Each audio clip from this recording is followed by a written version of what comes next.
कश्मीर में जो कुछ हुआ था उसके बाद 140 करोड़ हिंदुस्तानियों का खून खौल रहा था। हर कोई यह जान रहा था कि अब कुछ बड़ा होगा और अब भारत ने पाकिस्तान को असली चोट दी है। एक ऐसी चोट जिसमें ना टैंक चलाया गया, ना मिसाइल गिराई गई, ना 2016 जैसी सर्जिकल स्ट्राइक हुई और ना 2019 जैसी बालाकोट एयर स्ट्राइक। इस बार भारत ने वो युद्ध शुरू किया है जो खून तो नहीं बहाएगा, लेकिन प्यास की तड़फ से पाकिस्तान को झकझोर कर रख देगा। और नतीजा, पाकिस्तान में अब चूल्हे नहीं जलेंगे, पाकिस्तान में बच्चे प्यास से तड़पेंगे, नौकरियां खत्म हो जाएंगी, कारखाने बंद हो जाएंगे, अस्पताल ठप हो जाएंगे, कराची लाहौर जैसे शहर अंधेरे में डूब जाएंगे, सब्जियों के दाम आसमान छुएंगे, खेत सूखेंगे, किसान भूख से तड़पेंगे, जनता सड़कों पर होगी। मौत गोली से नहीं, प्यास से नहीं। भारत ने पाकिस्तान से उस युद्ध की शुरुआत की है जहां खून तो नहीं बहेगा, लेकिन प्यास की तड़प से पाकिस्तान सूख कर मर जाएगा। क्योंकि इस बार वार वाटर स्ट्राइक से है। इंडिया वर्सेस पाकिस्तान में वॉर जो है वो वाटर स्ट्राइक की है। इंसाफ की धार में भारत का पहला प्रहार, वो प्रहार जो इतिहास में प्यास से लिखा जाएगा, वो प्रहार जो पाकिस्तान की रीढ़ पर ऐसा वार है जिसकी गूंज सदियों तक सुनाई पड़ती। पहलगाम में दरअसल जब पाकिस्तान समर्थित आतंकवादियों द्वारा हिंदुओं का नरसंहार हुआ तो यह भारत के सब्र का आखिरी बिंदु था। और इसके बाद भारत ने वो फैसला लिया, वो समझौता तोड़ दिया जिसे मानवता के लिए उसने तब भी निभाया जब 1965-1971 में भारत पाकिस्तान के बीच में युद्ध हुआ, जब 1993 में पाकिस्तान ने मुंबई में हमला करवाया, जब 2001 में पाकिस्तान ने संसद में हमला करवाया, 2008 में 26/11 का नरसंहार हुआ, 2016 में उरी और 2019 में पुलवामा में हमारे जवानों पर पाकिस्तान ने हमला करवाया। उसके बावजूद भी भारत ने जिस समझौते को निभाए रखा था, इस बार भारत ने अपने सब्र के बांध को तोड़ दिया और बांध को अब रोकने का फैसला किया जो पाकिस्तान को बूंद बूंद पानी के लिए तरसा देगा, पाकिस्तान को अंधेरे में डाल देगा, पाकिस्तान की बर्बादी की तरफ सबसे बड़ा निर्णायक कदम उठा देगा। भारत ने 5 निर्णायक कदमों के जरिए पाकिस्तान को कूटनीतिक, आर्थिक और रणनीतिक मोर्चों पर घेर लिया है।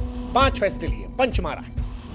पहला, अटारी बॉर्डर बंद कर दिया है, जिसका मतलब है कि द्विपक्षीय व्यापार, यानी अब भारत से पाकिस्तान में कोई व्यापार नहीं, आवागमन बंद। वो जो बॉर्डर पर हिंदुस्तान पाकिस्तान करते थे वो सब खत्म। दूसरा, सिंधु जल समझौता, जिसे पाकिस्तान की जीवन रेखा कहा जाता है, उस पर प्रहार।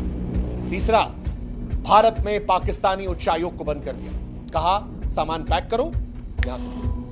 भारत दुनिया के सामने पाकिस्तान को दिखाना चाहता है कि यह आतंकवाद समर्थित देश है, वो देश जो आतंकवाद को भारत में प्रायोजित करवाता है। और अब भारत पाकिस्तान से कोई रिश्ता नहीं रखेगा। पाकिस्तान हाई कमीशन को भारत से निकलने का आदेश जारी कर दिया गया है। कोई कूटनीतिक रिश्ता नहीं होगा। और यह बहुत बड़ा फैसला है दुनिया के लिए मैसेज देने के लिए कि पाकिस्तान आतंकवादियों को सपोर्ट करता है। पाकिस्तान के अधिकारियों को 7 दिन में दिल्ली से वापस जाना पड़ेगा। पाकिस्तान के जो नागरिक हैं उन पर भी प्रतिबंध लगा दिया गया है। 48 घंटों में उन्हें भारत छोड़ने का आदेश दिया गया है। जितने वीजा थे सब कैंसिल। अब कोई पाकिस्तानी हिंदुस्तान में नहीं आएगा। लेकिन इन सब के बीच सबसे घातक रहा सिंधु जल समझौते का रद्द होना, जिसे वाटर स्ट्राइक कहा जाता है। और यह भारत और पाकिस्तान के बीच में पहले जल युद्ध की शुरुआत है। इससे पहले कि बताएं कि पाकिस्तान बर्बाद कैसे होगा, आपको समझा देते हैं कि सिंधु जल समझौता है क्या। सिंधु नदी और उसकी सहायक नदियां, जिसमें झेलम और चिनाब का नाम है, पाकिस्तान की जीवन रेखा है। ये नदियां 4 देशों से होकर गुजरती हैं और 21 करोड़ से अधिक लोगों की जल आवश्यकताओं को पूरा करती हैं। 1947 से ही इसका विवाद शुरू हुआ था, लेकिन भारत ने तब दिल बड़ा किया और पंडित नेहरू ने साल 1960 में सिंधु जल समझौता किया। वो समझौता जो पाकिस्तान के लिए बेहद फायदेमंद रहा। पाकिस्तान को सिंधु, झेलम और चिनाब नदी का 80% पानी दिया गया।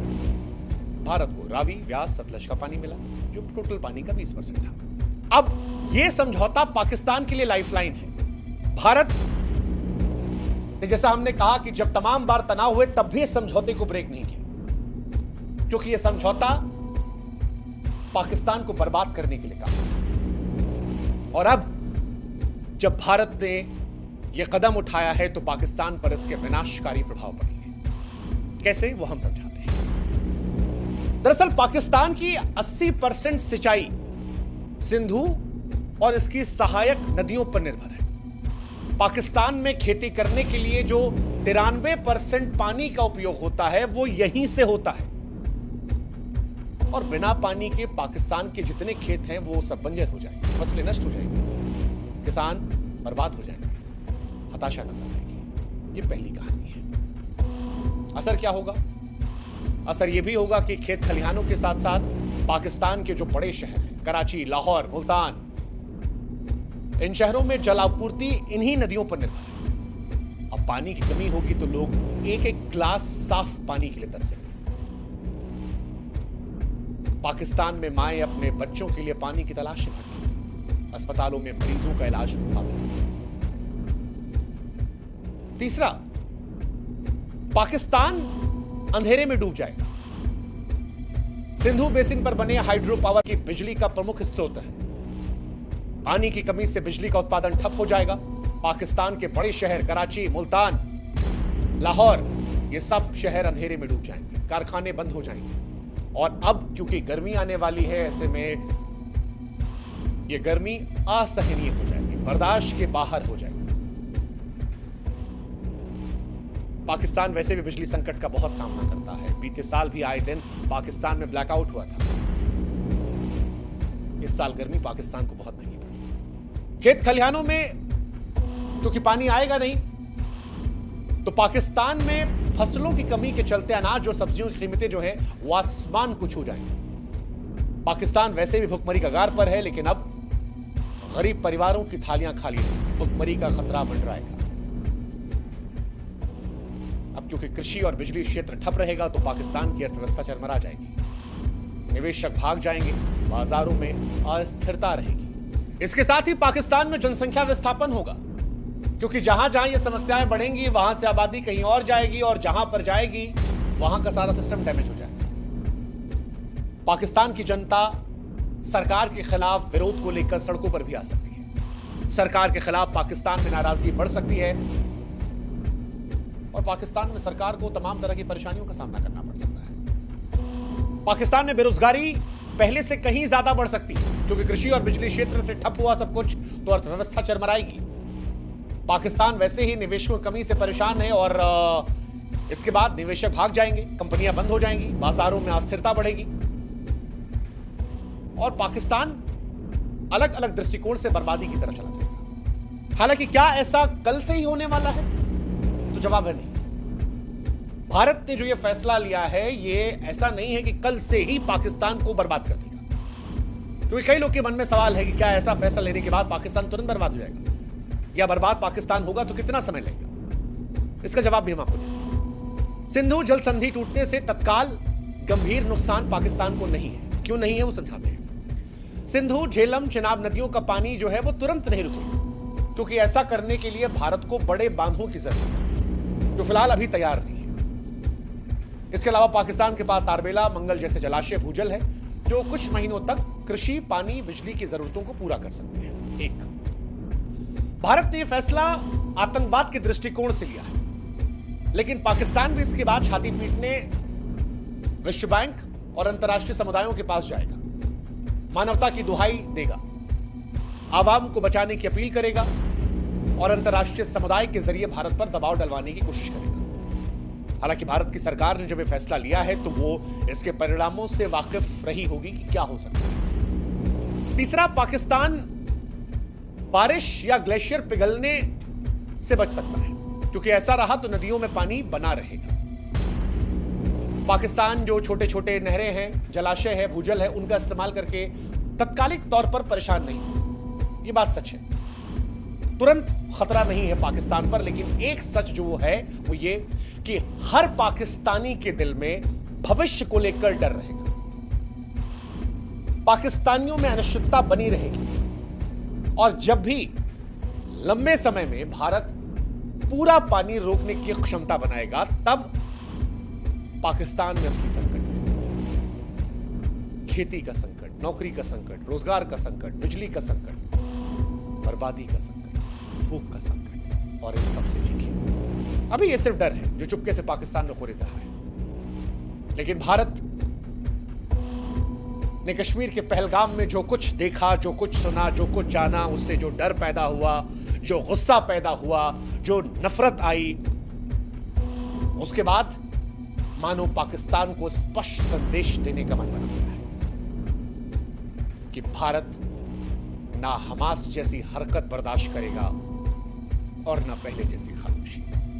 अगर हमला हमास जैसा होगा तो पाकिस्तान को जवाब इजराइल जैसा मिलेगा।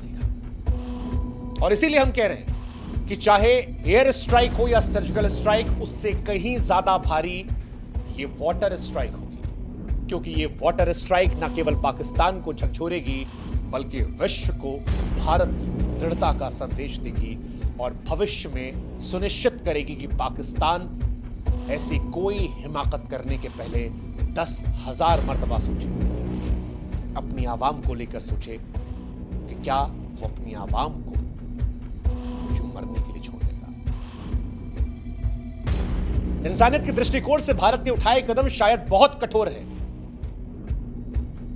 लेकिन वो जो एक मशहूर शेर है कि मुख्तसर सा गुरूर भी जरूरी है जिंदगी में जीने के लिए, ज्यादा झुककर मिलो तो दुनिया पीठ को पायदान समझ लेती है। पाकिस्तान ने भारत की इंसानियत का बड़ा गलत इस्तेमाल किया है और अब भारत के लिए यह बताना जरूरी है कि हो अगर जिंदा तो जिंदा नजर आना जरूरी है। यह संदेश है तमाम लोगों के लिए जो भारत की संवेदनशीलता का नाजायज फायदा उठाते हैं। उम्मीद करते हैं कि इस बार प्रहार इतना घातक होगा कि भविष्य में कोई भी देश हिमाकत करने के पहले 1000 मर्तबा सोचेगा। ये शायद उन लोगों को भी सच्ची श्रद्धांजलि होगी जो कश्मीर को जन्नत समझ के वहां पर लुत्फ उठाने गए थे।